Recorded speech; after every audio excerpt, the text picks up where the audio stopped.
১১৮ সুতরাং আপনি আমার ও তাদের মধ্যে ফয়সালা করে দিন, আর আমাকে ও আমার সাথে যেসব মুমিন আছে তাদেরকে রক্ষা করুন।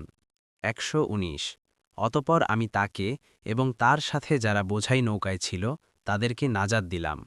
১২০ তারপর বাকিদের ডুবিয়ে দিলাম। ১২১ নিশ্চয় এতে রয়েছে নিদর্শন, আর তাদের বেশিরভাগ মুমিন ছিল না।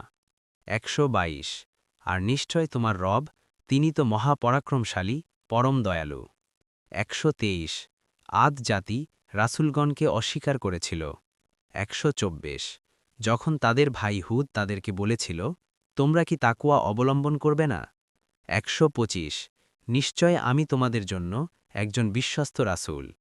১২৬ সুতরাং আল্লাহর তাকওয়া অবলম্বন করো এবং আমার আনুগত্য করো। ১২৭ আর এর উপর আমি তোমাদের কাছে কোনো পারিশ্রমিক চাই না, আমার প্রতিদান কেবল সৃষ্টিকুলের রবের নিকট। ১২৮ তোমরা কি প্রতিটি উঁচু স্থানে বেহুদা স্তম্ভ নির্মাণ করছ?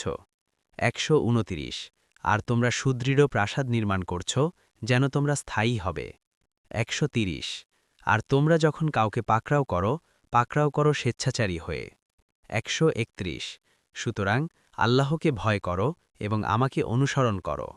১৩২ আর তাকে ভয় করো, যিনি তোমাদেরকে সাহায্য করেছেন এমন কিছু দিয়ে যা তোমরা জানো। ১৩৩ তিনি তোমাদেরকে সাহায্য করেছেন চতুষ্পদ জন্তু ও সন্তান-সন্ততি দ্বারা। ১৩৪ আর উদ্যান ও ঝরনা দ্বারা। ১৩৫ নিশ্চয় আমি তোমাদের উপর এক মহাদিবসের আযাবের ভয় করছি।